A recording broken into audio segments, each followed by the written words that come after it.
Hello भाई, welcome to the episode 2 of Tarikh from the pages of history. आज हम आपके लिए लेकर आ रहे हैं गोवा लिबरेशन डे के बारे में। दोस्तों, क्या आपको पता है कि इंडिया में एक ऐसा स्टेट भी है जो 15 अगस्त के अलावा एक और इंडिपेंडेंस डे बनाता है? जी हाँ, ये स्टेट है हमारे इंडिया के वेस्टर्न कोस्टल रीजन में बसा एक छोटा सा स्टेट गोवा, जो 19 दिसंबर 1961 को पुर्तगीज रूल से आज़ाद हुआ। वैसे गोवा का नाम सुनते ही हमारे दिमाग में आते हैं वहाँ के सुंदर beaches, beautiful flora and fauna और कलरफुल फेस्टिवल्स और कार्निवल्स। 1510 में पुर्तगीज जनरल अल्फोंसो द अल्बुकर्की ने गोवा को सेकंड अटेम्प्ट में जीत लिया और पुर्तगीज रूल की इंडिया में ऑफिशियली नींव रखी। आफ्टर 1947 जब भारत ब्रिटिश रूल से आज़ाद हुआ तो ये एक्सपेक्टेड था कि पुर्तगीज भी गोवा को छोड़कर चले जाएंगे, पर ऐसा हुआ नहीं। पुर्तगीज रूल 1947 के बाद भी जारी रहा, पर इस पुर्तगीज रूल ने न्यूली इंडिपेंडेंट इंडिया को परेशान करना शुरू कर दिया। इस इंडियन टेरिटरी को ये एस्टाडो द इंडिया भी बोलते थे।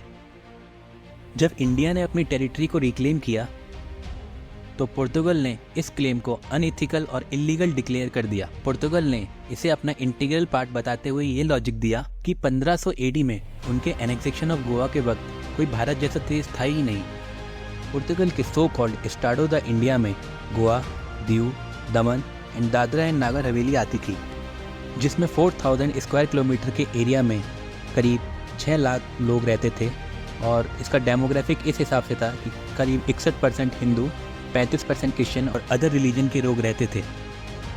1952 में इंडिया ने अपनी पकड़ दादरा एंड नागर हवेली पर मजबूत करनी चालू कर दी थी। दादरा एंड नागर हवेली में उस टाइम कोई भी पुर्तगीज मिलिट्री नहीं थी, बल्कि उस टाइम सिर्फ पुलिस फोर्स ही थी जो कि लॉ एंड ऑर्डर मेंटेन करती थी।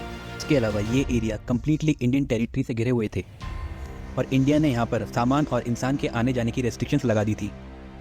1954 में इंडिया बैक ग्रुप्स जो कि आरएसएस, आज़ाद गोमंतक दल, United front of Goa and national movement liberation unit ने लोकल अथॉरिटीज़ के खिलाफ प्रोटेस्ट करने चालू कर दिए थे। मीनवाइल पुर्तगीज ने इंडिया से हेल्प मांगी जिससे रीइंफोर्समेंट वहाँ तक पहुँच सके, लेकिन इंडिया ने परमिशन नहीं दी और दादरा और नागर हवेली पुर्तगीज रूल से लिबरेट हो गया।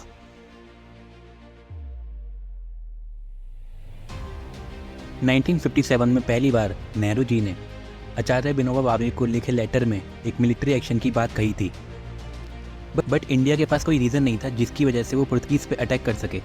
24 नवंबर 1961 को एक पैसेंजर बोट अंजिदिवा आइलैंड और कोची के बीच पास हो रही थी। पुर्तगीज फोर्सेज ने उस बोट पर फायरिंग कर दी, जिसमें एक पैसेंजर की भी डेथ हो गई। इसने इंडियन गवर्नमेंट को अटैक करने का एक परफेक्ट रीज़न दे दिया। इंडिया ने अपनी तीनों डिफेंस फोर्सेस आर्मी, नेवी और एयरफोर्स को रेडी किया। बाय 18 दिसंबर most of Goa Indian troops के पास आ चुका था। इंडियन नेवी ने आईएनएस मैसूर और आईएनएस त्रिशूल की मदद से अंजिदिवा आइलैंड को आज़ाद करा लिया।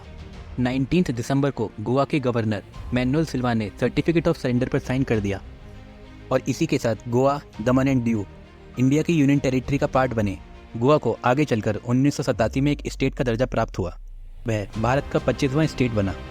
इसी तरह की वीडियो देखने के लिए please like, share and subscribe my channel. Thank you.